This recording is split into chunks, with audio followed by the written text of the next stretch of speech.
Presentations. I've been doing presentations for 40 years. So I'll share you some of the things that I've learned over that time, and hopefully this will be very useful for you. If you have questions, please ask them. I'll stop sometime during the presentation and answer some of the questions as they come along, and then there should be time at the end for a Q&A. So, I guess I got to share this thing, huh? Come on, you can do this, Glenn. Technology, share screen.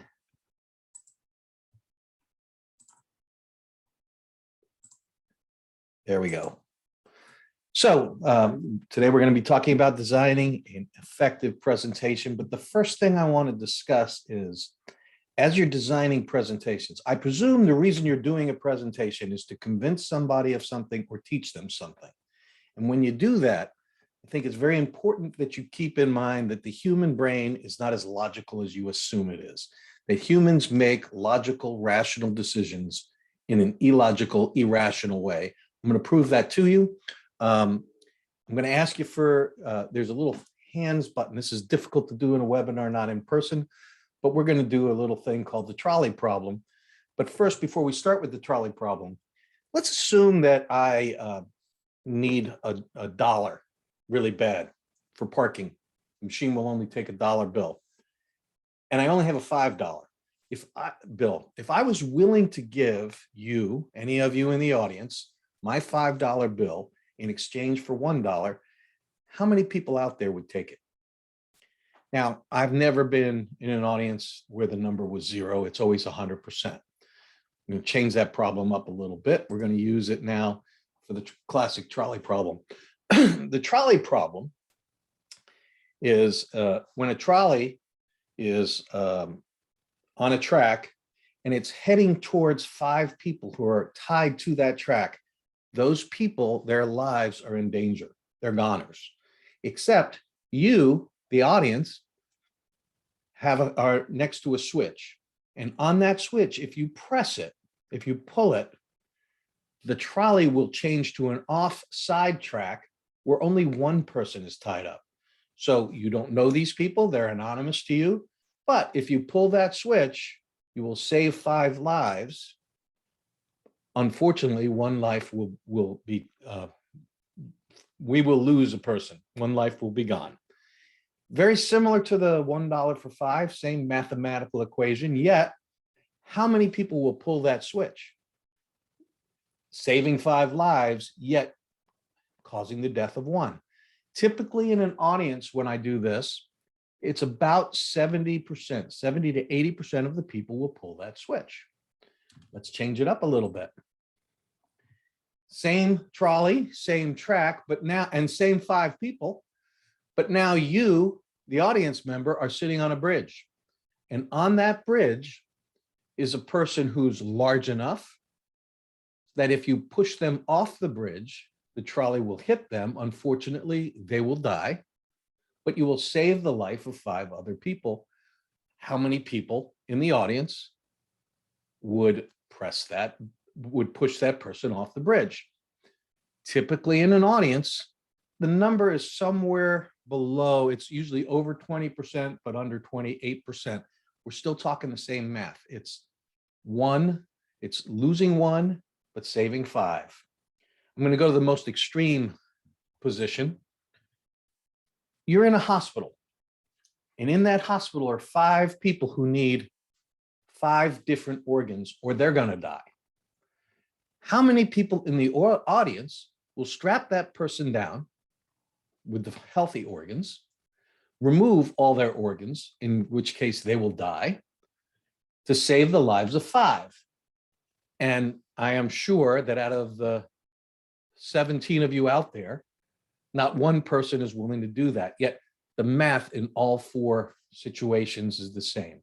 And why is this rational, or why is this irrational behavior there? And why is this important for people who are designing presentations?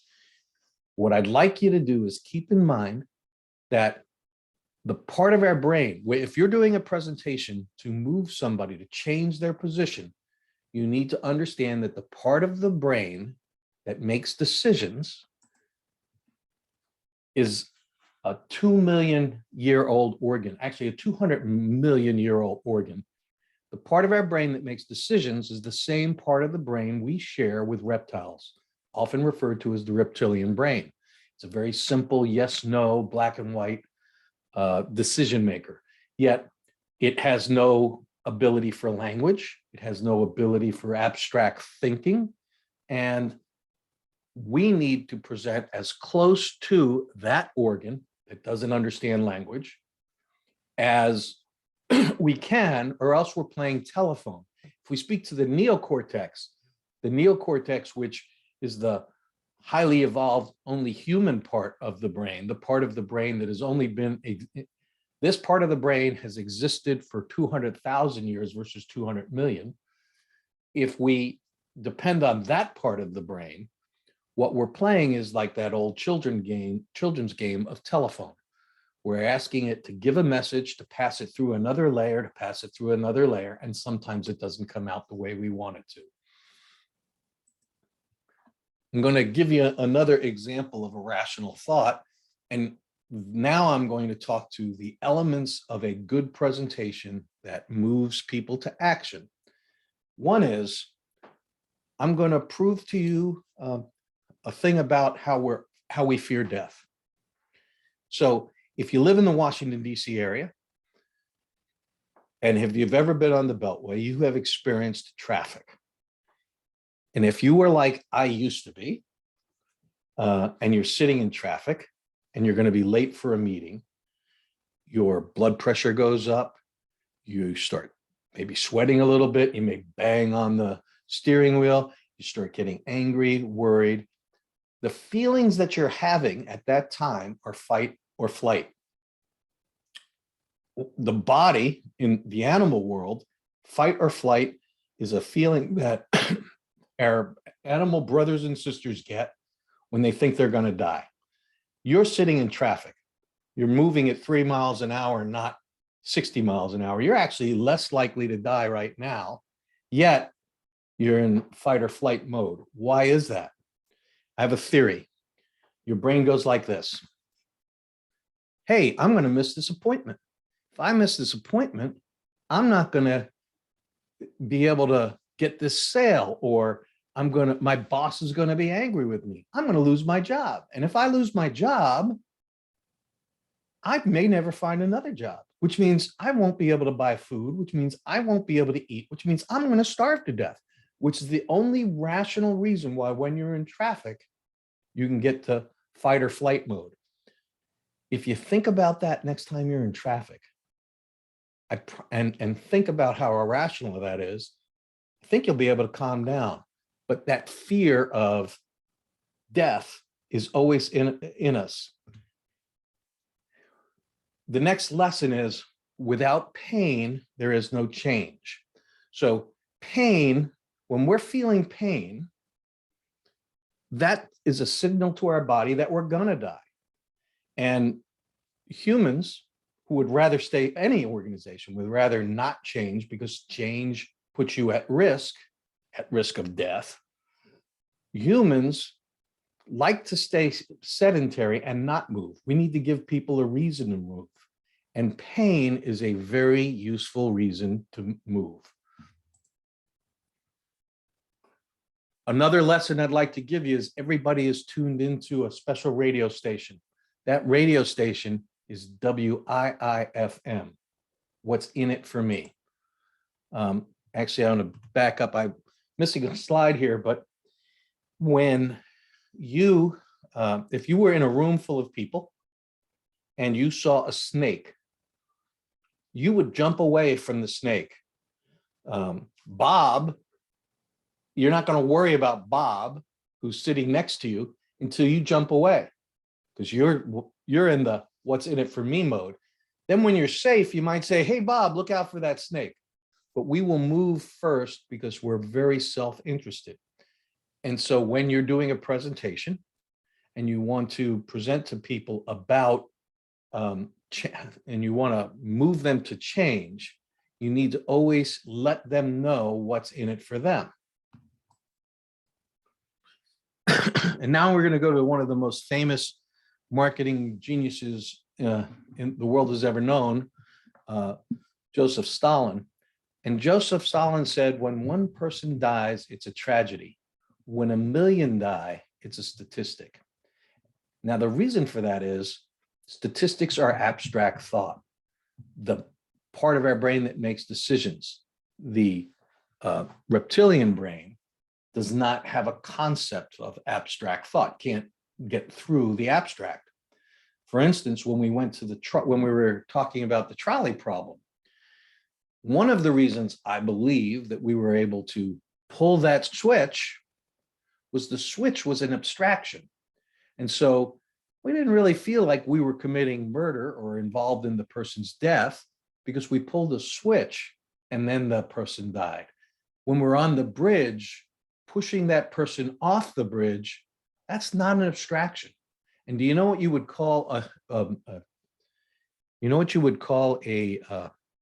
a species that has 1 or 2 kids every year that's willing to kill themselves? You'd call that species extinct. It's one of the built-in, hardwired survival mechanisms that's in that back of the brain that makes us avoid murder, unless we're a psychopath, have a problem, have mental problems. We are programmed, hardwired programmed not to commit murder. When we talk about large numbers, for instance, if I told you that Chicago had 758 deaths last year, that's a part of the brain. We're addressing this front part of our brain, the cerebellum. We're not talking to the reptilian brain when we say 758. It's more of an abstraction. The best way to get around that abstraction is to talk about something more relatable.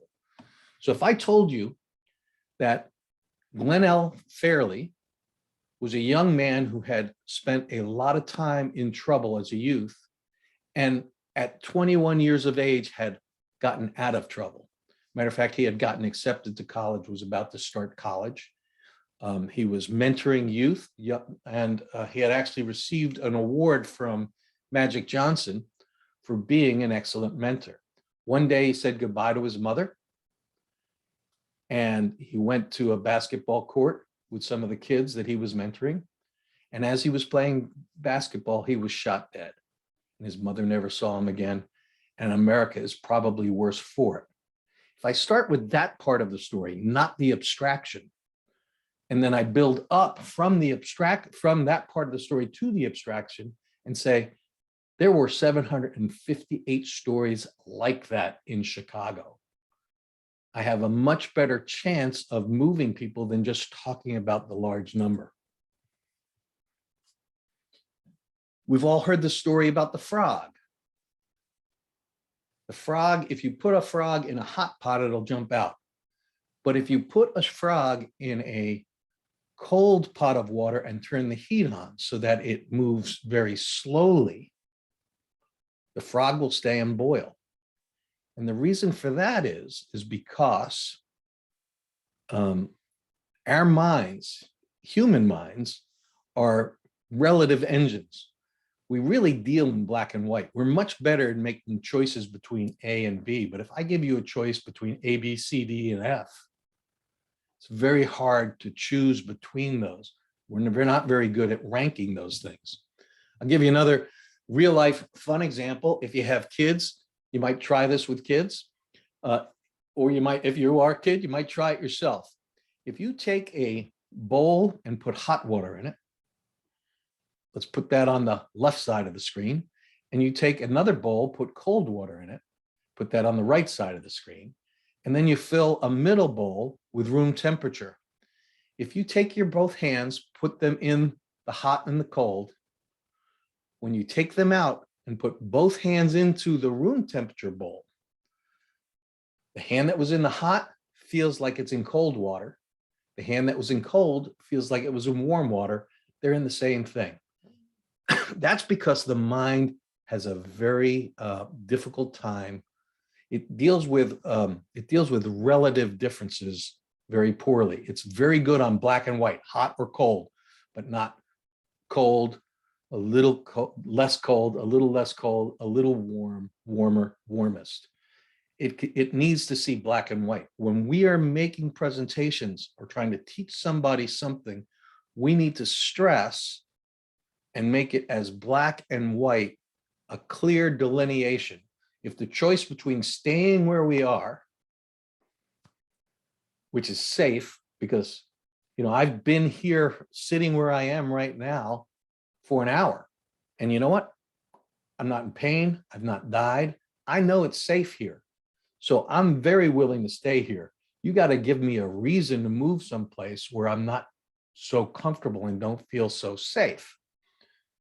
It needs to be black and white, the decisions between why should I move and put myself at risk without, I need to feel like I'm at risk here.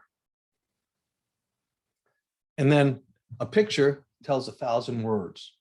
Why is that? Because our eyes are connected directly to that old ancient part of the brain.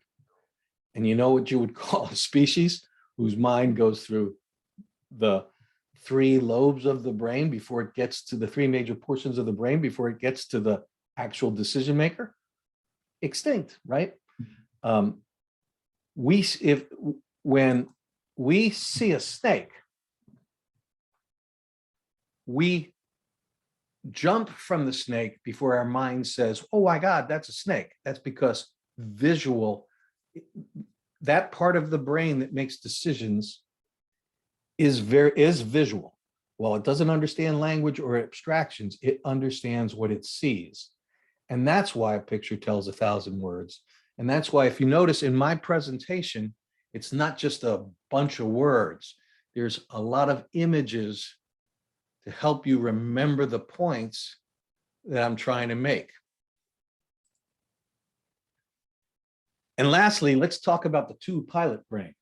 So we humans have multiple ways of processing information. We have 2 ways. We have the autopilot and the pilot mode.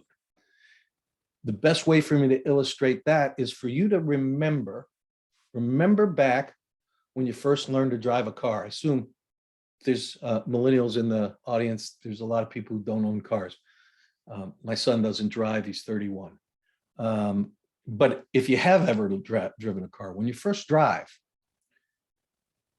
everything is, you're using the fast, very power intensive part of the brain.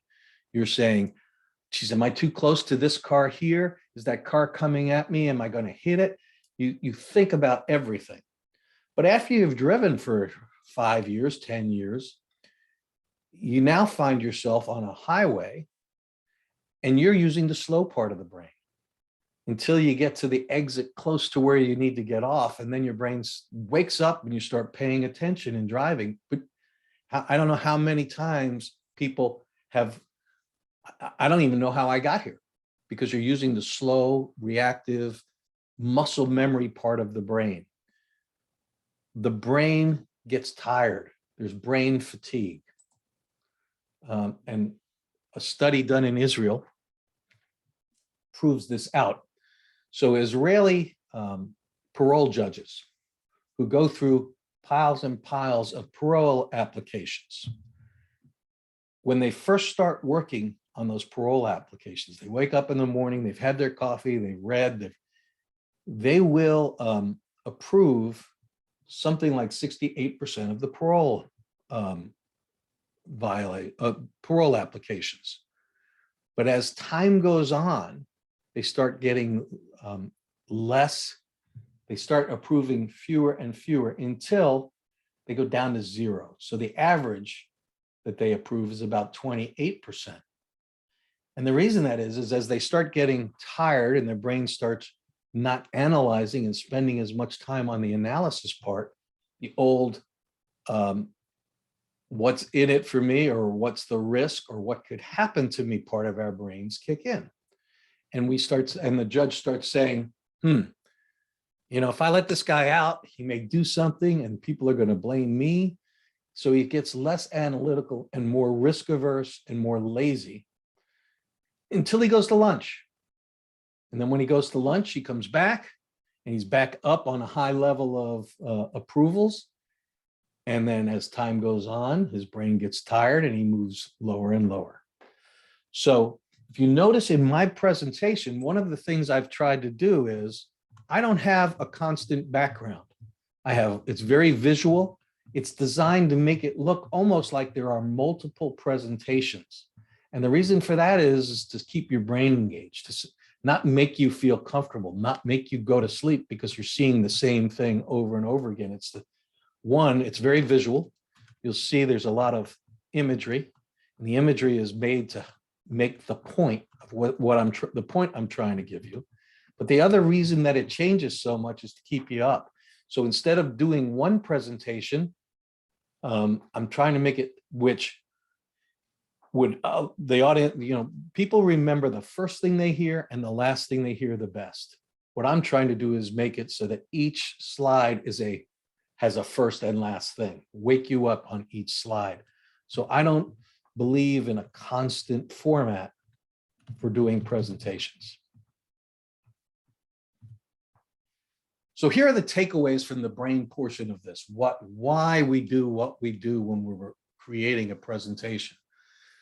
Without pain, there is no change. So tell a pain story, and I'll give an example of that later on.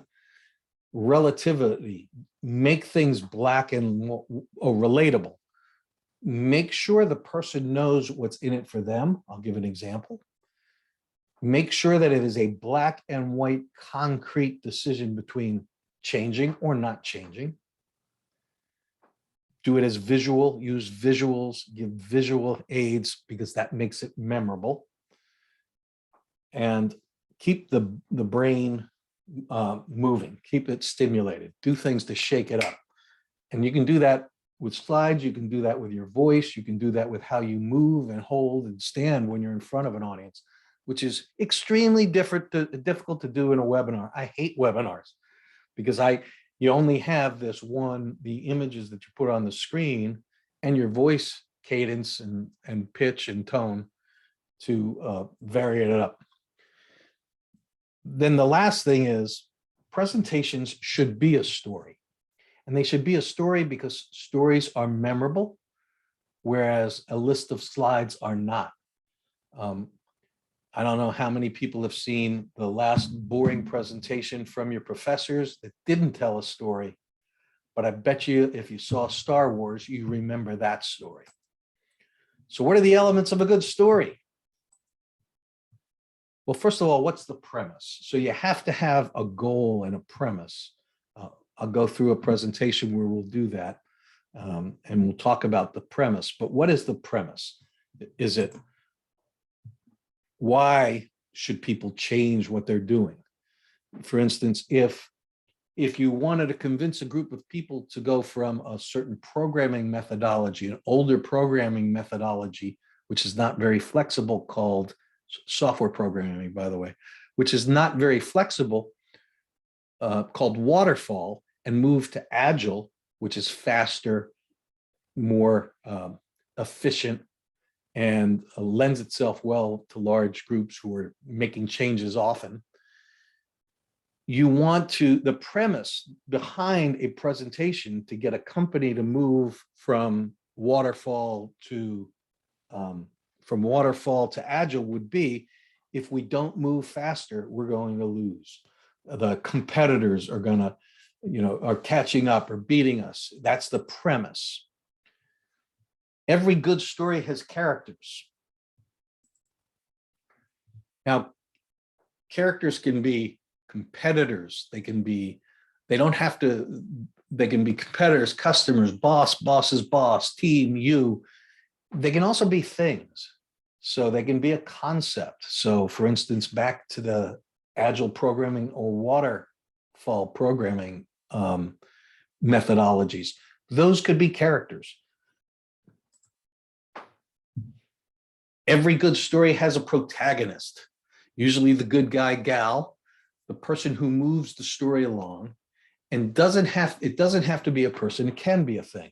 Like in the case of waterfall versus agile, the protagonist is agile. I would keep talking about agile and how agile accomplishes this. And then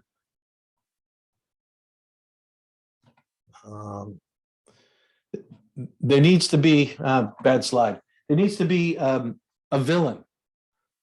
The villain in the case of agile versus waterfall is waterfall. There needs to be evil or something that we're trying to change. Could be status quo. So I'm gonna, so we'll go back and I'll do a presentation that's story based. But here are some of the other rules. Keep the slides clean. And by that, I mean your language. Don't use dirty language, but don't have a lot of stuff on the slides. You know, there needs to be a maximum of, some people say 7 bullets. I say 5 bullets maximum, 7 words per line at maximum. So in the case of this protagonist, which we've talked about, a protagonist is agile. Oh, we need an antagonist. There we go. The antagonist is the thing that stands between why we wouldn't change. It's usually the bad guy or gal. The protagonist creates some conflict. Conflict is good for a story because with conflict, there's tension, there's reason to listen to, there's interest when there's conflict. And it can be a thing or, so the antagonist in this case could be bureaucracy. You know, it's too difficult to change, or the antagonist is, in the case, the antagonist is the bureaucracy that won't let us change from waterfall, maybe. There needs to be a story arc. So the story arc starts with, you know, there needs to be a challenge. So the story arc is all about the case of, for instance, if we're talking about agile, we start with agile, who's the underdog and has, you know, here's all the things why we should be behind and back this person. And we talk about the antagonist and why that person is in a dominant, why that character is in a dominant form. It's entrenched, everybody's using it. Why should we change? And then the arc is, how do we go from that position to the position of agile programming being the natural choice and the move to change. Now, here's a really horrible slide, which is sort of on purpose horrible. It's got too many words, but we're going to tell a story. This is you don't want to read slides when you're doing presentations. That's one of the reasons you don't want to have too many words up there. You don't want your audience to read the slides. That's why images are good. You want them to see an image that sticks with them. You want to get the point of your slides, the bullets, the short bullets, but you want them focused on you as the presenter and what you say, not the slides. So we're going to talk about we're going to do a pitch for investors next. I'm going to give you a pitch that I always give when I'm trying to teach people how to pitch to investors to reach into their wallets, risk their money and reputations and jobs to invest in a new company that's a high-risk startup. And in that story, the first thing we'll talk about is there a question? Should I stop for questions? Ala? I don't see any questions, but if anybody does have any questions, please submit them via the Q&A function, and I'll keep an eye on that. Okay, good. So we're gonna go through, and it's designed as a 3-chapter story. How do you pitch? We introduce some kind of pain. I'm going to use a word called imagine. I'll explain why. Where we define what is the pain and who has the pain. Who has the pain may be the hero. How do you relieve the pain? So this presentation I'm about to give you is a 3-chapter story, where the first chapter introduces the characters. The second chapter is the actual story arc of how is good going to defeat evil. And the third chapter is sort of a celebration of what's in it. What happens when we win? I see there is a question.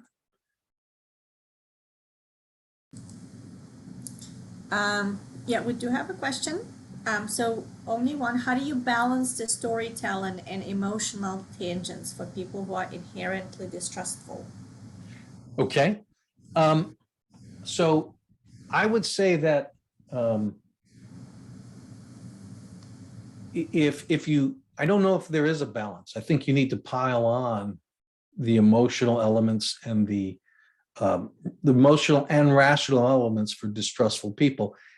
If you don't, look, distrustful people who need proof, we give them proof. For instance, McDonald's has, if you go out, McDonald's, I don't even know what number we're on, probably 1 trillion hamburgers sold. That's for a distrustful person to look at that McDonald's sign and say, oh, wow, 1 trillion people have eaten their burgers, and I bet you not many of them died because I haven't heard about it. So it's a safe place to eat. Versus if you went to a diner in a town you didn't know and you didn't have Yelp and you saw there were no cars there, you're probably not going to eat there. So one of the ways you balance truth is by piling on in the, I'll actually talk about the risk aversion section of a story, or it's all part of the, how does good defeat evil in a story?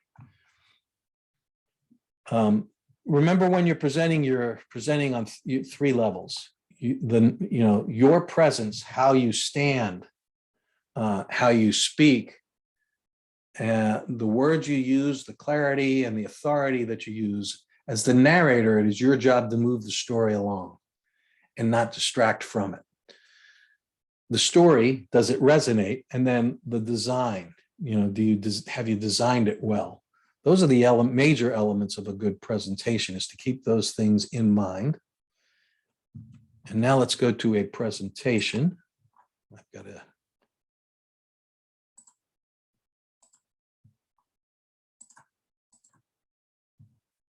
share a different screen.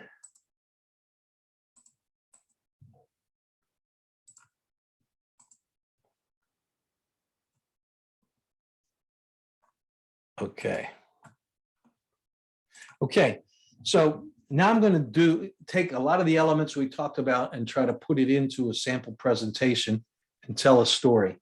And here's what I want you to imagine in this is that I am the inventor of aspirin, and I'm building a company about aspirin, and I'm looking to get investors to help me fund my company.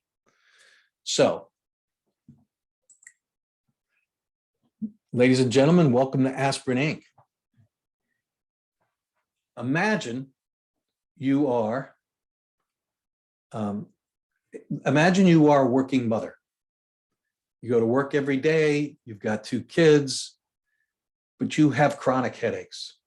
You get them often, and they're so bad that you can't take care of your children. You can't answer their needs. You can't do what it takes to be a good parent, a good worker. Your life suffers. So in this story, what I'd like to do in this part of the story is tell you about a person. When I use imagine, that's sort of a magic word because it forces you to draw a picture in your mind. If I say, imagine a pink elephant, I bet you all of you saw a pink elephant or in your mind. When I say imagine you are, what I want to do is take the audience and have them feel the pain of the person who I want, who is a potential customer of my product. And the reason I talk about, so a lot of people, when they present for money, they'll say, this market is $1 billion. What I want people to know is, yeah, maybe it's $1 billion market, but who's the user? Why will they reach into their wallets and their pocketbooks, take money out and spend it on your product? So I want to explain the pain Your head, this affects the person's life.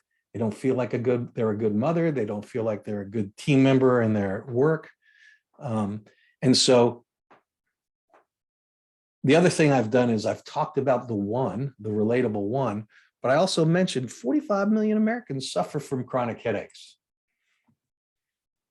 The next slide in my story of chapter 1 for pitching is, what if a pill could make that pain go away in minutes?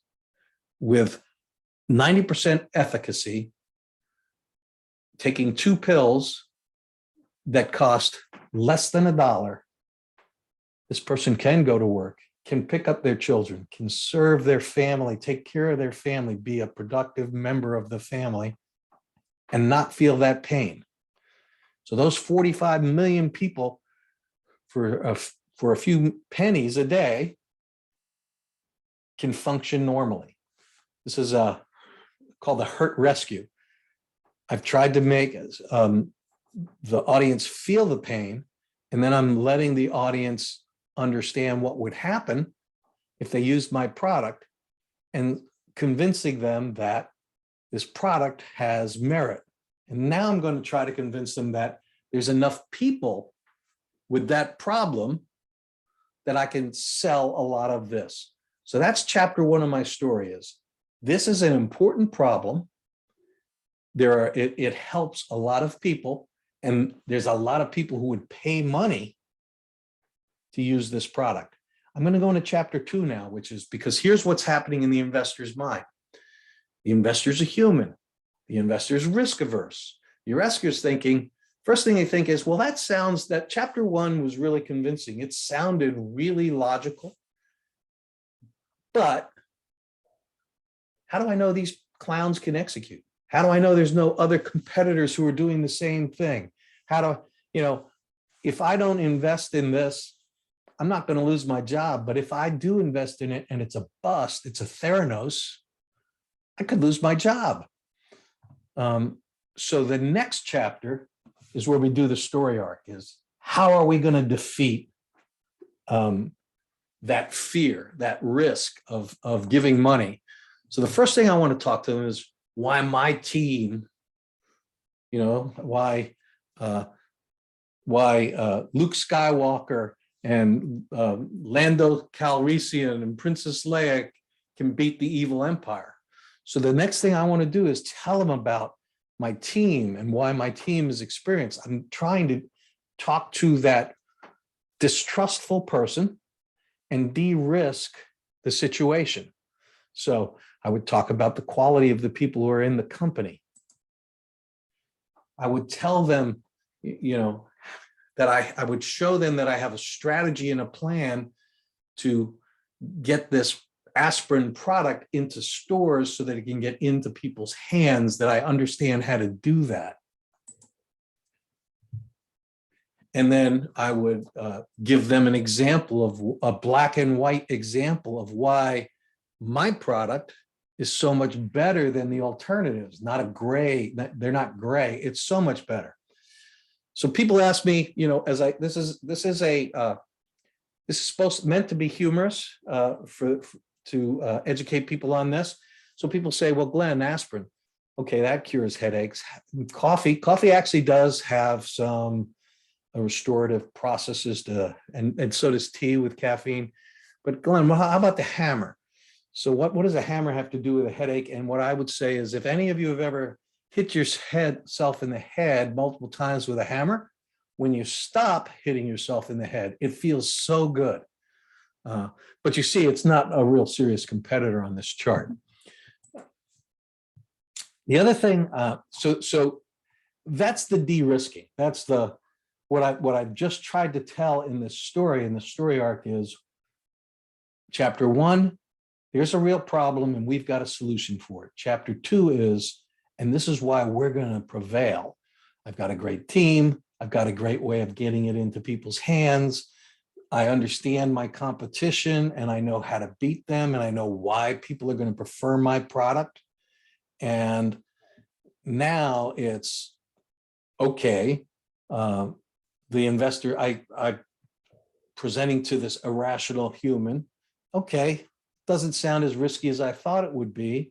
Now he's thinking, what's in it for me? And when I show them sample financials, they can say, oh, this looks like, if I can believe this and I look at their market numbers, I think this is worth investigating.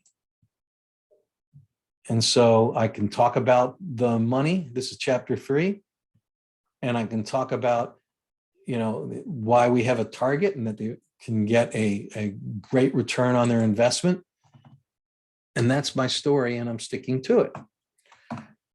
So I hope, let me go to unstop sharing.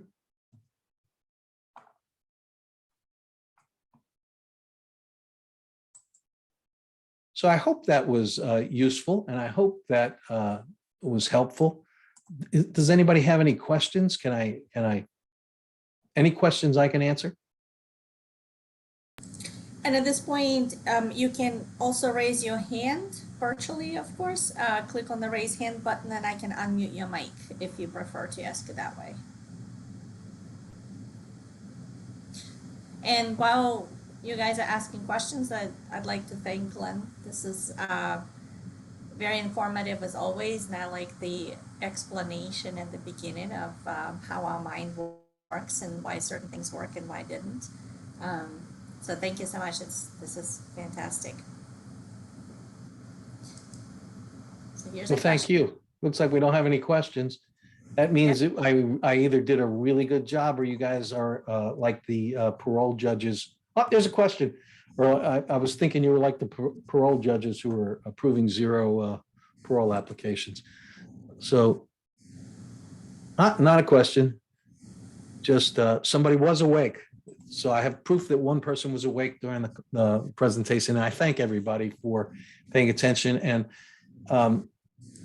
if anybody has any questions for me, my email, I can be reached at Glen with one N Hellman, HELLMAN at Gmail.